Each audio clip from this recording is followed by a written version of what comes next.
오늘 우리에게 주시는 하나님의 말씀은 마태복음 7장 18절부터 27절까지의 말씀 한번 교독해서 읽어보도록 하겠습니다. 마태복음 7장 18절에서부터 27절까지의 말씀입니다. 제가 18절부터 읽겠습니다. 좋은 나무가 나쁜 열매를 맺을 수 없고 못된 나무가 아름다운 열매를 맺을 수 없느니라.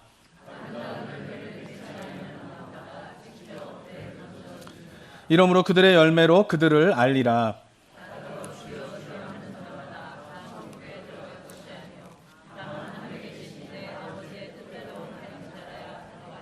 그날에 많은 사람이 나더러 이르되 주여 주여 우리가 주의 이름으로 선지자 노릇을 하며 주의 이름으로 귀신을 쫓아내며 주의 이름으로 많은 권능을 행하지 아니하였나이까 하리니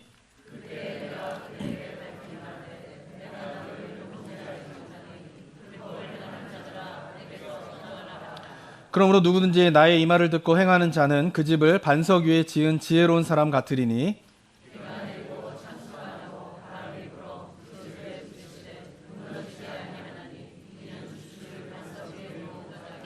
나의 이 말을 듣고 행하지 아니하는 자는 그 집을 모래 위에 지은 어리석은 사람 같으리니 비가 내리고 창수가 나고 바람이 불어 그 집에 부딪힘에 무너져 그 무너짐이 심하리라. 아멘. 지난 시간에는 우리가 거짓 선지자를 삼가라라는 주님의 말씀을 우리가 묵상을 하였습니다. 예수님께서는 거짓 선지자를 구별하는 방법으로 우리에게 중요한 기준을 말씀해 주시는데요. 그것은 뭐냐면 바로 20절에 있는 것처럼 그들의 열매로 알게 될 것이다 라고 말씀을 하시게 되게 됩니다. 왜냐하면 거짓 선지자들의 말만을 보게 되면은 그들도 하나님의 말씀을 하고 있기 때문에 그것이 진짜 하나님의 말씀인지 아닌지를 구별하기가 쉽지가 않습니다.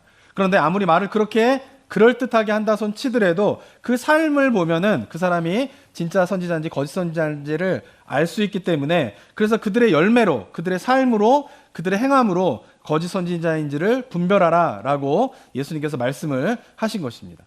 자, 그런데 예수님께서 거짓 선지자를 분별하는 방법으로 그들의 열매를 알 것이다, 그들의 열매로 분별할 것이다 라고 하시는 이 말씀을 이제는 확장을 시키셔가지고 모든 그리스도인들에게 해당되는 말씀으로 이어가시게 됩니다.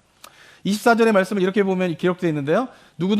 그러므로 누구든지 나의 이 말을 듣고 행하는 자는 그 집을 반석 위에 지은 지혜로운 사람 같다라고 말씀하시게 됩니다. 그러니까 열매로 알리라 라고 하는 것은 거짓 선지자를 분별하는 기준인데 예수님께서 거짓 선지자를 분별하는 기준으로서만 열매를 알 것이다 라고 하는 것에서 끝나버리는 게 아니라 그걸 확장시키셔서 뭐요? 누구든지 모든 그리스도인, 예수 그리스도를 믿는 모든 사람들이 진짜 신앙을 가지고 있는지 거짓 신앙을 가지고 있는지를 분별할 수 있는 기준으로 또한 제시하고 있는 것이 뭐냐면 그들의 열매로 그들을 알 것이다 라고 말씀을 하신 것입니다. 예수님의 말씀을 듣고 행하는 자는 어떻게 해요? 반석 위에 집을 지은 사람이라는 거예요. 26절에 보게 되면은 나의 이 말을 듣고 행하지 아니하는 자는 그 집을 모래 위에 지은 사람과 같다라고 말씀을 하게 됩니다. 반석 위에 집을 짓던 모래 위에 집을 짓던 평소에는 똑같은 집이에요. 구별이 안 돼요. 이 집이 반석 위에 지었는지 모래 위에 지었는지를 구별할 수 없어요. 그런데 이 집이 모래 위에 지은 집인지 반석 위에 지은 집인지를 구별할 수 있는 때가 있는데 그때는 뭐예요? 비가 내리고 창수가 나고 바람이 불게 되면 모래 위에 지은 집은 어떻게 해요? 무너지게 되고 반석 위에 지은 집은 무너지지 않게 되면서 이 사람의 삶이 진짜 믿음이었는지 거짓된 믿음이었는지를 분별하게 되는데 그 기준이 되는 것이 뭐냐면 바로 거짓 선지자를 분별할 때에 그들의 행함으로 말미암아 분별할 수 있었던 것처럼 그리스도인 모두가 온전한 믿음을 가지고 있는지 아닌지를 분별하기 위해서는 각자의 행함을 또한 보아야 한다라고 거짓 선지자에서 모든 그리스도인들의 삶의 기준으로 예수님께서 확장시키시면서 산상수훈을 마무리하고 계신 것입니다. 자, 그런데 오늘 본문에서 중요한 것은 예수님께서 정말 원하시는 신앙생활에서의 행함이 무엇인가? 계속 오늘 행함에 대한 이야기를 하고 계시는데 정말 예수님께서 원하시는 그 행함이라고 하는 것이 무엇인가에 대해서 예수님께서 또한 말씀을 하시게 됩니다. 21절, 22절 한번 읽어볼까요? 21절, 22절 한번 읽어보겠습니다. 시작.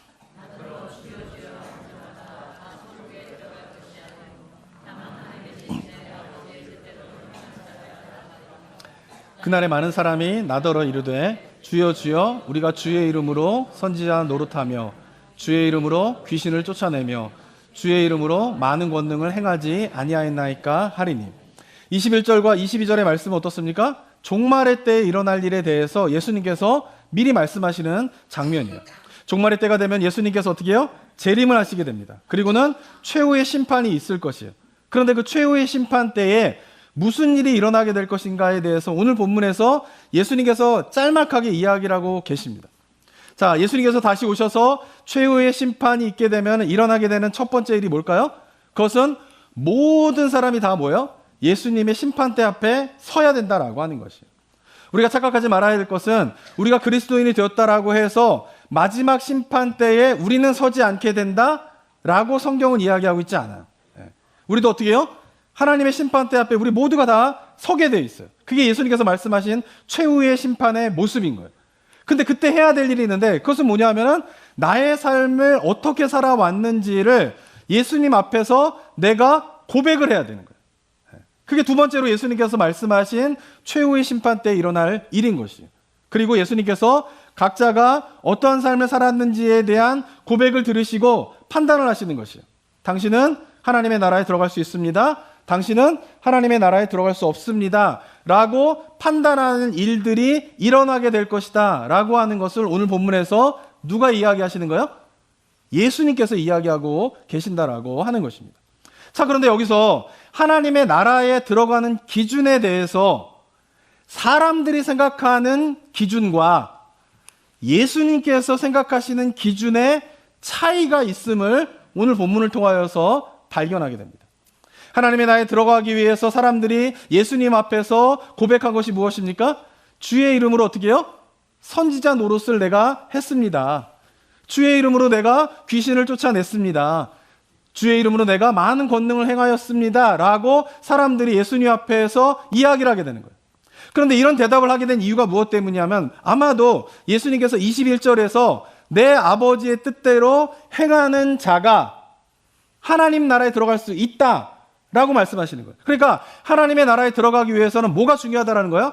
아버지의 뜻대로 행하는 것이 중요한데 그 행함이 있어야지만이 하나님의 나라에 들어갈 수 있다. 예수님께서 말씀하시니까 그 예수님 앞에 선 자들이 어떻게 하는 거예요? 내가 무슨 일을 행하였는지를 고백하는 거예요. 선지자 노릇을 선지자로서 행함을 했습니다.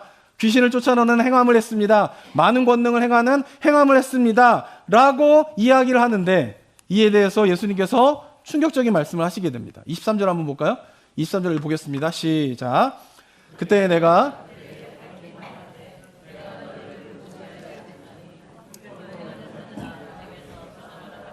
아버지의 뜻대로 내가 이런 일을 했습니다. 이런 일을 행하였습니다. 라고 고백하는 사람들에게 예수님께서 뭐라고 말씀하십니까? 도무지 내가 너희를 알지 못한다라는 거예요. 그리고는 불법을 행하는 자들아 내게서 떠나가라. 이 말씀이 무슨 말이에요? 자기들은 지금 하나님의 나라에 들어갈 줄 알고 내가 이런 일을 행했습니다. 이런 일을 행했습니다. 라고 예수님께서 고백하고 있는데 그런데 예수님께서는 내가 너희를 도무지 알지 못한다. 내게서 떠나라. 이 말이 무슨 말이에요? 너희는 하나님의 나라에 들어갈 수 없다라는 거예요. 얼마나 충격적인 이야기를 하시는지 모르겠습니다. 여기서 우리가 알 수 있는 것은 뭐냐면 예수님께서 말씀하시는 아버지의 뜻대로 행함과 심판대 앞에 서서 예수님께 고백하고 있는 자들이 생각하는 아버지의 뜻대로 행함에 대한 차이가 있는 거예요. 그러니까 예수님께서 너희를 도무지 알지 못한다라고 말씀하시는 것이 이 사람들이 선지자 노릇도 안 했으면서 예수님 앞에 서가지고 내가 선지자 노릇을 했습니다 라고 말한 게 아니에요. 귀신을 쫓아내는 일을 행하지도 않으면서 예수님 앞에서 나는 귀신을 쫓아내는 일을 행하였습니다 라고 거짓말을 하는 게 아니에요. 그들은 실제로 뭐예요? 주의 이름으로 선지자 노릇을 했고 귀신을 쫓아냈고 많은 권능을 행하였어요. 그래서 나는 이런 행함으로 말미암아 어떻게 해요? 하나님 나라에 들어갈 수 있습니다 라고 자신 있게 예수님 앞에 서서 이야기를 하는데 예수님이 어떻게 하는 거예요? 너희는 그 행함으로는 하나님의 나라에 들어갈 수 없다. 그 더 충격적인 거는 뭐냐면 내가 너희를 도무지 알지 못한다라고 말씀하신다라고 하는 것입니다. 왜 주님은 주의 뜻대로 선지자 노릇도 하고 귀신도 쫓아내고 많은 권능을 행한 자들을 모른다라고 말씀하신 이유가 무엇 때문일까요? 여기서 예수님께서 모른다라고 말씀하신 것은 그들이 누구이고 이름이 뭐고 어디 살았고 그들의 주의 뜻대로 선지자 노릇과 귀신을 쫓아내는 것과 권능을 행한 그 행함 자체를 내가 모른다라고 말씀하시는 게 아니에요. 예수님께서 내가 너희를 모른다라고 말씀하시는 포인트는 뭐냐면은 예수님과 관계에 대한 이야기를 예수님께서 하신다라고 하는 것입니다. 현대사회에서 안다라고 하는 개념은 어떻습니까?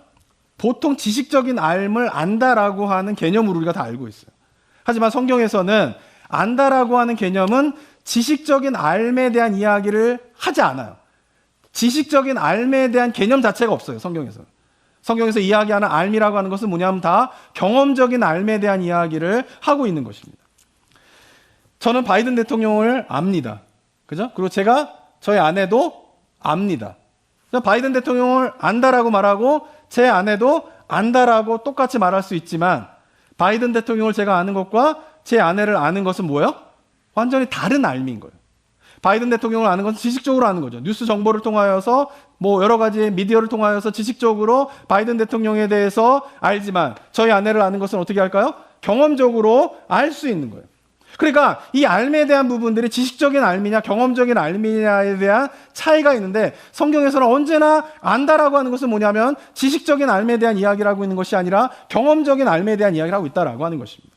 오늘 본문도 마찬가지입니다. 예수님께서 22절에 고백하는 자들, 22절에서 자신이 무엇을 행했는지를 고백하는 자들을 지식적으로는 아시죠.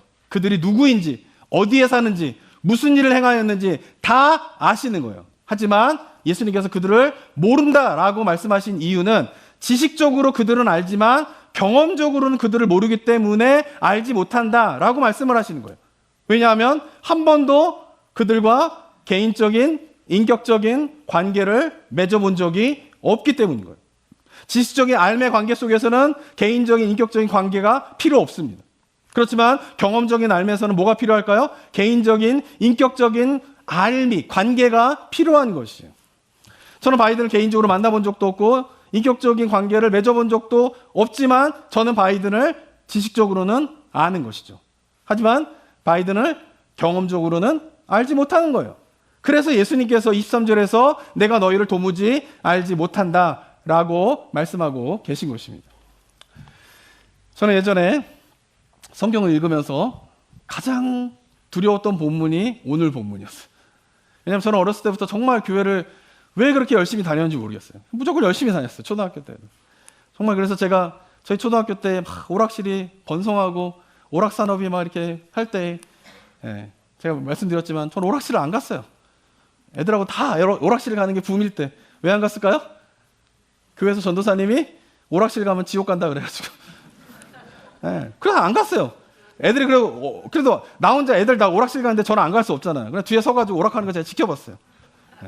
그리고 이제 친구들이 가끔가다 이렇게 야 너도 오락해. 그래서 50원씩 주거든요. 옛날엔 요즘 친구들은 그런지 모르지만 저희 때는 그래 애들이 착해가지고 야 너도 오락해. 그래서 50원 주거든요. 그럼 제가 50원을 받아가지고 오락을 그럼에도 불구하고 안 했어요. 그럼 나중에 나가서 쭈쭈바 사 먹었어요. 저는. 왜냐하면 교회에서 성도님 이게 전도사님이 그런 거 하면 안 된다 막 이랬기 때문에 고등학교 때는 제가 이제 노래방이 저희 고등학교 때 막 한국에서 막 이제 시작될 때였거든요. 노래방 안 갔어요. 애들 다 갈 때. 왜 그랬을까요? 그 어두침침한 데에서 세상 노래를 부르는 것은 주님이 기뻐하시지 않는다. 뭐 교회에서 이렇게 배웠기 때문에 애들 다 노래방 가서 어두침침한 데서 노래 부르는 친구들 향하여서 이 사단의 자식들아 제가 막 입으로는 말 못하고 속으로 막 정죄하고 막 이러면서 살았다. 열심히 살았어요. 그런데 제가 이 본문을 보면서 드는 두려움이 있었어요. 그것은 뭐냐면 나도 이렇게 열심히 예수님을 믿고 섬겼는데 마지막 때에 주님이 오시는 그날에 심판대 앞에 서게 됐는데 만약에 주님이 나를 모른다라고 하시면 어떡하지? 라고 하는 두려움이 저는 이 본문을 볼 때마다 늘 마음 가운데 있었어요. 정말 모른다고 하는 걸 하시면 어떡하지? 라고 하는 그런 두려움들이 있었어요. 우리 성도님들은 어떠십니까? 오늘 본문을 보시면서 마지막에 우리가 다 주님 앞에 서게 될 거예요. 부인할 수 없어요. 이건 예수님께서 말씀하신 거기 때문에 부인할 수 없는 거예요. 그런데 그 앞에 서게 되었을 때에 여러분 각자를 예수님께서 안다라고 말씀하실 것 같으세요? 아니면 내가 너를 도무지 알지 못한다라고 말씀하실 것 같습니까? 이 본문이 두려우십니까? 아니면 이 본문이 기대가 되십니까? 만약에 이 본문에 담긴 종말의 때에 예수님 앞에 서게 되었을 때에 나도 예수님께서 도무지 너를 알지 못한다 라고 말씀하시면 어떡하지? 라고 하는 저의 과거의 두려움이 우리 성도들 가운데에 만약에 있으시다면 그것은 바로 예수님과 인격적인 관계를 지금 맺고 있지 못하다라고 하는 증거인 것입니다. 예수님과 인격적인 관계를 맺으며 살지 않으면 자신이 없어요. 예수님이 나를 아신다라고 하실까? 왜냐하면 인격적인 관계를 경험한 사람들 사이에서는 이 사람이 나를 알지 모를지를 헷갈려하지 않아요. 그런데 인격적인 관계가 맺어지지 않는 관계 속에서는 이 사람이 나를 알까 모를까가 헷갈리게 돼요. 만약에 누군가 제 아내한테 유경재라고 하는 사람을 아십니까? 라고 물어본다면 우리 아내가 모른다 그러면 어떡하지? 라고 제가 걱정할까요? 네. 저희 부부관계를 의심하시나요? 저는 저희 아내가 누군가 저희 아내한테 가가지고 유경재라고 하는 사람을 아십니까? 라고 물어볼 때 제 마음 가운데 우리 아내가 나를 모른다라고 하면 유경재라는 사람 모르는데요? 라고 하면 어떡하지? 라고 하는 걱정이 전혀 없어요. 근데 만약에 제가 다녔던 신학교에 어떤 교수님한테 어떤 사람이 찾아가가지고 이 신학교에서 공부한 유경재라고 하는 목사를 아십니까? 라고 물어본다라고 하면 자신이 없어요. 왜냐하면 그 많은 교수님들 가운데에 개인적으로 인격적인 관계를 맺으면서 교제를 한 교수님도 있지만 대부분의 교수님은 그냥 수업 시간에 강의를 듣고 리포트를 제출하는 그런 정도의 인격적인 관계를 형성하지 못한 관계 속에서 신학교를 다녔기 때문에 그 교수님이 누군가가 그 사람에게 찾아가서 유경재라고 하는 사람을 아십니까? 라고 물어봤을 때 자신 있게 그 교수님은 나를 알 거야 라고 생각하지 못하는 교수님이 더 많아요. 이유가 뭐 때문일까요? 그 교수님들하고 내가 인격적인 관계를 맺어본 경험이 없기 때문에 그런 거예요. 그러니까 인격적인 관계를 맺지 않으면 자신이 없어요. 그런데 인격적인 관계를 맺고 있는 사람에는 누군가 그 사람에게 그 사람을 아십니까? 라고 물어봤을 때 그 사람이 나를 모른다 할까? 라고 하는 걱정과 염려가 없는 거예요. 종말의 때도 마찬가지입니다.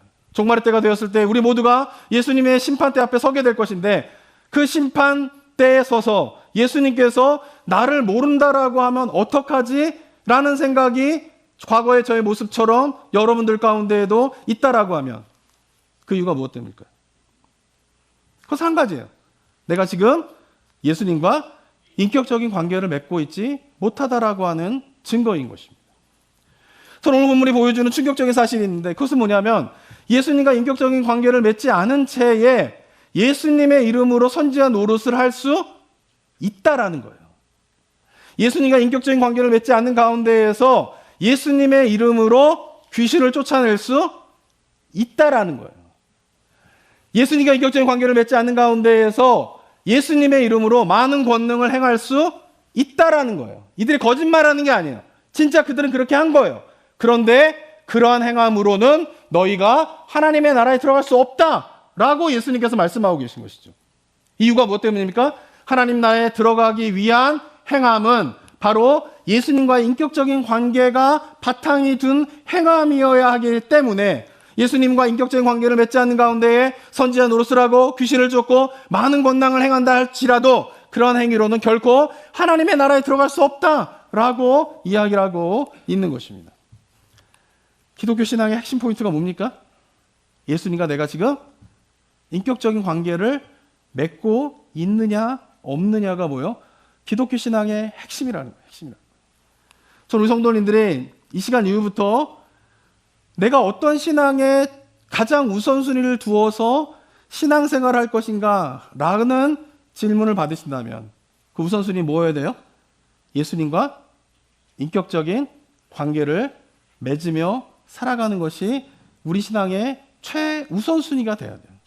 그것이 안 되면 종말의 때에 예수님께서 나를 안다라고 나를 모른다라고 하면 어떡하지? 라고 하는 생각이 떠나갈 수 없다라고 하는 것입니다.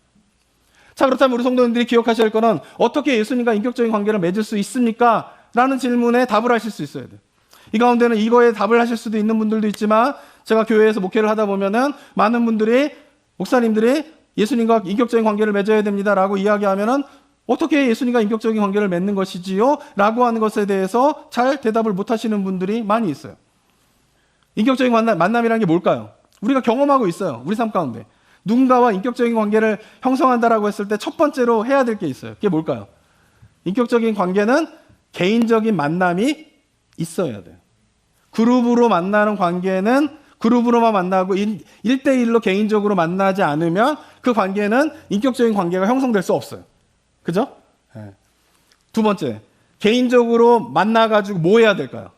서로 멀뚱멀뚱 쳐다보면 인격적인 관계가 형성될까요? 아니죠. 개인적으로 만나서 뭘 해야 될까요?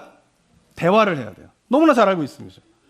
자, 그런데 중요한 건 뭐냐면은 대화는 제가 지금 여러분과 대화하고 있나요? 제가 일방적으로 막 말하고 있고 여러분들 듣기만 해요. 이게 대화인가요? 이건 대화가 아니에요.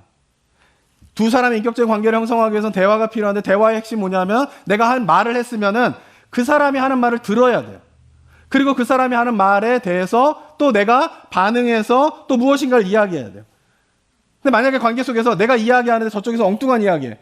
이쪽에서 이야기하는데 나는 또 엉뚱한 이야기해. 서로의 이야기를 듣지 않고 막 이야기를 주고받는다라고 하면 그건 대화도 아닐 뿐만 아니라 그런 식의 말의 주고받음은 결코 인격적인 관계를 형성할 수 없다라고 하는 것이에요. 인격적인 관계를 형성하기 위해서 내가 말한 것이 있고 그것을 상대방이 들어야 되고 그것에 대해서 상대방의 말이 있어야 되고 그 상대방의 말에 대해서 내가 들어야 되고 그것에 대해서 또 내가 반응하는 서로의 상호작용이 있은 대화가 있어야지만이 어떻게 돼요? 인격적인 관계가 형성될 수 있다라고 하는 것입니다. 그러면서 뭐예요? 나를 저 사람에게 알려주고 저 사람을 내가 알아가게 되는 관계가 있어야지만이 인격적인 관계가 맺어지게 되는 것이에요. 다 그거 하고 계시죠? 이 가운데에서 그런 인격적인 관계를 맺지 못하시는 분들이 계세요? 네, 상담 받으셔야 돼요. 네. 그런 사람이 근데 의외로 현대에는 많아지고 있어요. 그게 인류의 지금 현대 사회의 비참함인 거예요. 사람을 만나는데 공감이 안 되는 거예요. 대화가 안 되는 거예요. 이게 문제인 거죠. 근데 예수님과의 만남도 마찬가지입니다. 예수님과 개인적으로 인격적인 관계가 있기 위해서는 예수님과 뭐 해야 돼요? 첫 번째, 개인적으로 만나셔야 돼요. 개인적으로 만나는 것이 있으셔야 돼요. 그리고 개인의 만남이 있는 가운데에서 예수님과 뭐 해야 될까요? 대화를 해야 돼요. 대화를 해야 돼요. 그런데 예수님과 개인적으로 만나 대화할 수 있는 방법이 뭐죠? 기도뿐이에요. 네.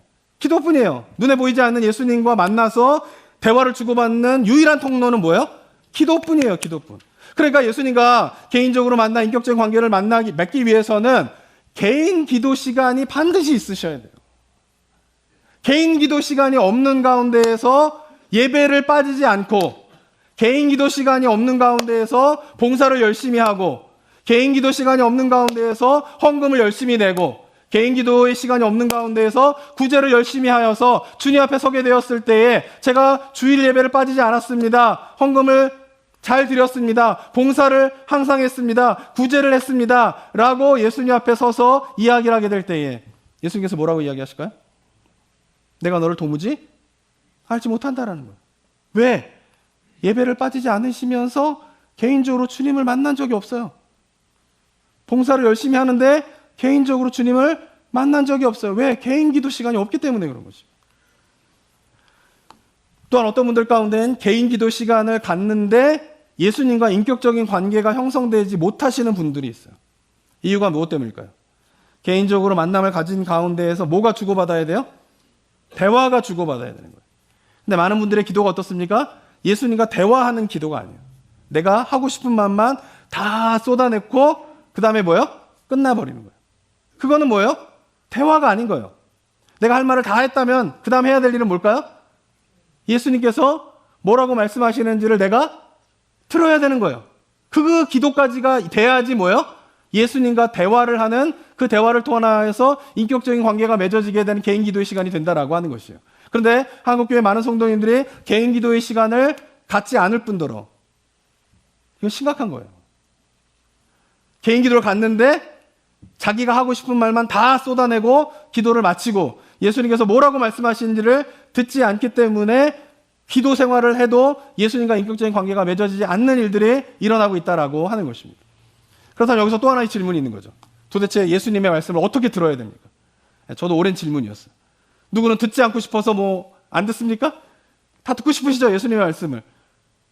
안 듣고 싶으세요? 네. 예수님의 음성 듣고 싶지 않으세요? 저는 기독교 신앙 생활하면서 제 최고의 소원은 예수님의 음성을 듣는 거였어요. 이거를 너무너무 사모했어요. 근데 누군가 얘기했더니 어떤 분들은 경제야, 야, 내가 너를 사랑한다. 예수님께서 막 이렇게 말씀하신다라는 거예요. 그러면 이게 예수님 말씀을 듣는 거구나라고 생각하면서 제가 그 예수님의 음성을 듣기 위해서 또 얼마나 노력을 했는지 몰라요. 근데 안 들려요. 경제야, 이거 안 들려요, 이게.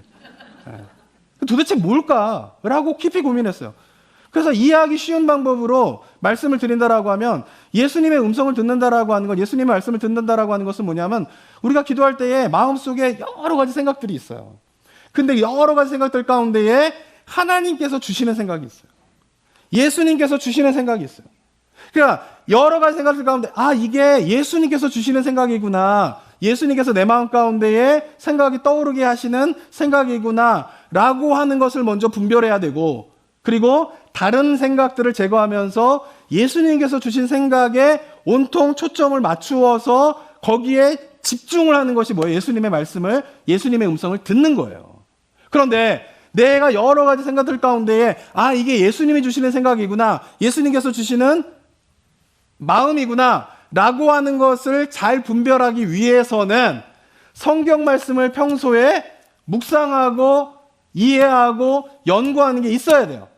그러면 기도하는 가운데에 여러 가지 생각들이 내 마음 가운데 막 차지하게 되는데, 그 가운데에서 말씀을 연구하고 묵상하는 그 삶의 모습이 있는 사람들은 여러 가지 생각들 가운데 이거는 사단이 주는 생각이구나, 이거는 내 개인적인 생각이구나, 이거는 뭐예요? 예수님께서, 하나님께서 나에게 지금 주시는 생각이구나 라고 하는 것을 분별할 수 있게 된다는 거예요. 그래서 기도는 언제나 말씀과 수반되어져야 돼요. 말씀만 보고 기도 안 한다든가 기도만 하고 말씀을 아무것도 안 돼요, 그놈은. 자, 그러면 여기서 또 한 가지. 그렇게 예수님의 말씀을 들으려고 할 때에 많은 성도님들이 갖는 또 하나의 문제점이 있어요. 그것은 뭐냐면 예수님께서 여러 가지 생각들을 주시는데 혹시라도 그냥 여기 가운데 예수님께서 경제 야으야 이렇게 그런 게 들리시는 분은 그것도 예수님의 임성이에요. 아시겠죠? 그러니까 꼭 생각만 보편적인 거는 내 마음 가운데 여러 가지 생각들 가운데 예수님께서 주시는 생각들이 있어요. 하나님께서 생각하게 하는 생각이 있어요. 거기에 이게 하나님의 말씀이고 예수님의 음성이구나라고 듣는 게 보편적이다라고 하면 때때로 성도들 가운데 진짜 경제 야으야 내가 예수인데 내가 너한테 원해 이런 걸로 들리시는 분들도 영적인 체험을 하시는 분들도 있어요. 그걸 무시하시면 또 안 돼요. 근데 문제는 뭐냐면 그게 매일 들린다. 그럼 상담 받으셔야 됩니다. 어쩌다 들린다? 주님의 음성으로 받으셔도 돼요. 근데 이게 매일 들려. 기도할 때마다 경제 야으야 그러면 저한테 찾아오셔야 돼요. 그거는 잘못된 음성일 수 있는 거예요. 보편적인 건 뭐냐면은 생각 속에서 주시는 생각들이에요. 이게 하면 좀 더 쉽게 이해할 수 있는 거예요. 왜 제를 가르쳐줬던 목사님들 이렇게 쉽게 얘기 안 해주셨는지 모르겠어요. 그러니까 주님의 음성을 들어라 하는데 도대체 어떻게 들어야 되는지 설명을 안 해줘. 제가 경험해 보니까 그런 거예요. 경제 야으야 이런 거는 어쩌다 한번. 그죠? 근데 매일 들리면 안 돼요. 자, 그런데 문제는 뭐냐면 그렇게 여러 가지 생각들 속에서 하나님이 주시는 생각과 예수님이 주시는 생각에 내가 분별하여서 초점을 맞춰야 되는데 이게 또 안 되는 이유가 무엇 때문이냐면 그 하나님의 주시는 생각에 집중하기 위해서는 침묵을 좀 해야 돼요. 침묵을 좀 하는 가운데에서 내 마음에 있는 여러 가지 생각들을 볼 수 있게 돼요. 내가 말을 하는 가운데에서는 내 마음속에 있는 생각들을 보기가 힘들어요. 그래서 때때로 뭐요? 우리가 기도를 다 하나님 앞에 쏟아내고 난 다음에 잠잠히 좀 침묵하면서 내가 기도한 내용에 대한 하나님의 생각이 무엇일까? 하나님의 뜻이 무엇일까를 곰곰이 묵상하는 시간을 갖다 보면 어떻게 해요? 내 마음 가운데에서 이게 주님이 주시는 생각이구나, 주님이 주시는 뜻이구나 라고 하는 것을 깨닫게 되는데, 한국교회 많은 성도님들이 어떻습니까? 기도할 때 소리를 내어서 기도하는 것은 굉장히 익숙하지만 그러나 소리를 멈추어서 잠잠히 침묵하면서 나의 영혼을 바라보는 일들은 되게 익숙하지 못하는 경우가 굉장히 많이 있는 거예요. 그러니까 어떻게 해요? 그 마음속에서 주님이 말씀하시고 있는 그 생각들과 뜻들을 우리가 분별하지 못하는 일들이 있게 된다라고 하는 것입니다. 만약에 지금 제가 지금까지 말씀드린 이 기도의 내용들 가운데에 이런 기도의 문제점들을 공감하고 계신다면, 첫 번째, 나는 개인 기도의 시간을 갖고 있지 않다. 두 번째, 나는 개인 기도를 가지려고 하지만 개인 기도의 시간이 힘들다. 세 번째, 예수님의 말씀을 듣기보다는 내가 하고 싶은 말만 다 쏟아내고 기도를 마치고 있다. 네 번째, 예수님의 말씀을 듣기 위하여서 소리를 내지 않고 잠잠히 주님의 음성에 귀를 기울이려고 하는 침묵의 시간들을 내가 견디지 못한다 라고 하면 그것은 바로 예수님과 지금 인격적인 관계를 맺는 기도 생활을 하고 있지 못하다라고 보셔야 하는 것입니다. 그리고 이렇게 예수님과 인격적인 관계를 형성하는 기도 생활이 없는 가운데에 주일 성수를 하고 봉사를 하고 헌금을 하고 구제를 하고 있는 일이 계속 지속된다면, 그러다가 주님이 오시는 그날에 최후의 심판대 앞에서 주님을 만나게 된다면 주님께서 우리를 향하여서 뭐라고 이야기하실까요? 주님, 저는 주일 성수를 잘했습니다. 저는 교회 봉사를 많이 했습니다. 저는 헌금을 많이 냈습니다. 라고 말할 수는 있지만 과연 그거에 대한 예수님의 대답은 무엇일지 두렵고 떨림으로 좀 우리의 삶을 돌아봐야 할 것입니다. 그래서 저는 내년도에 우리 같이 함께 나아가야 될 신앙의 방향을, 목회의 방향을 기도의 문을 열라라고 하는 것으로 정했습니다. 그러면서 제가 특별 새벽 기도회 때 6번에 걸쳐가지고 기도의 문을 하나씩 여는 되는 것이 무엇인가에 대해서 우리 성도님들께 나누게 될 거예요. 그리고 내년에는 같이 또 모여서 기도하는 시간도 가지려고 합니다. 수요일쯤에 원하시는 분들이 모여서 기도하는 시간을 가질 거예요. 근데 그때 포인트는 뭐냐면은 내가 개인적으로 기도의 시간을 어떻게 가져야 될지를 소원하시는 분들이 모이시기 바랍니다.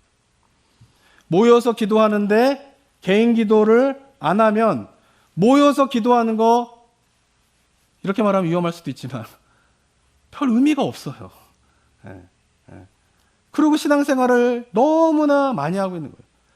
그러니까 상황이 바뀌면 기도가 열심히 됐다가 상황이 또 바뀌면 기도가 식는 거예요. 그렇게 뜨거웠던 한국교회의 기도가 지금 식어버린 이유가 무엇 때문입니까?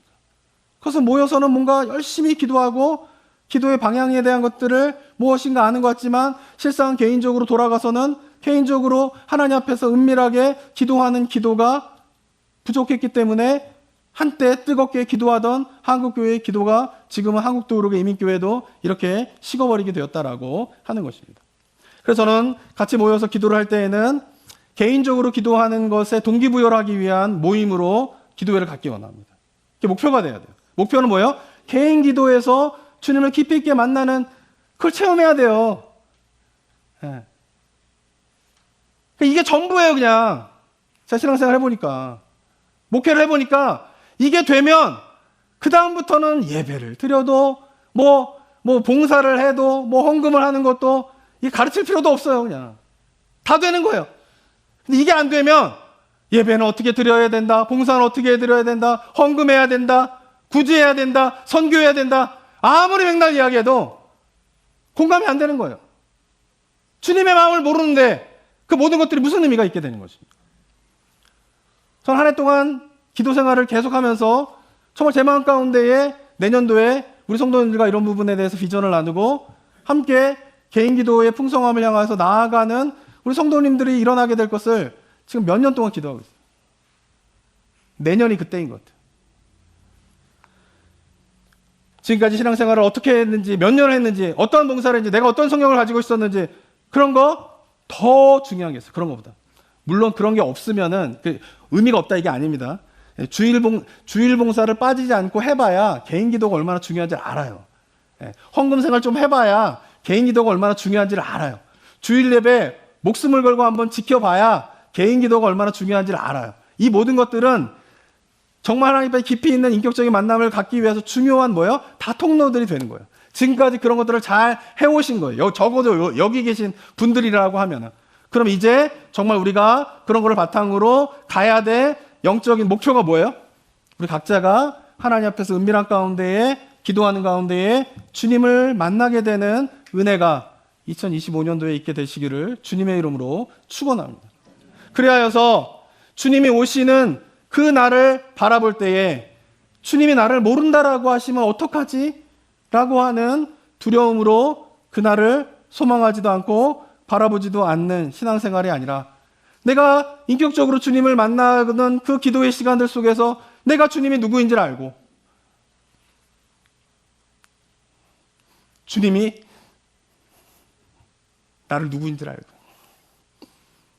그 은혜가 너무나 충만해가지고 이제는 내가 그 주님을 얼굴과 얼굴을 맞대면서 만나게 되는 그 날을 소망하고 꿈꾸면서 신앙생활하게 되는 우리 성도들 되셨으면 좋겠습니다. 이게 안 되면은 아무것도 아니에요, 진짜.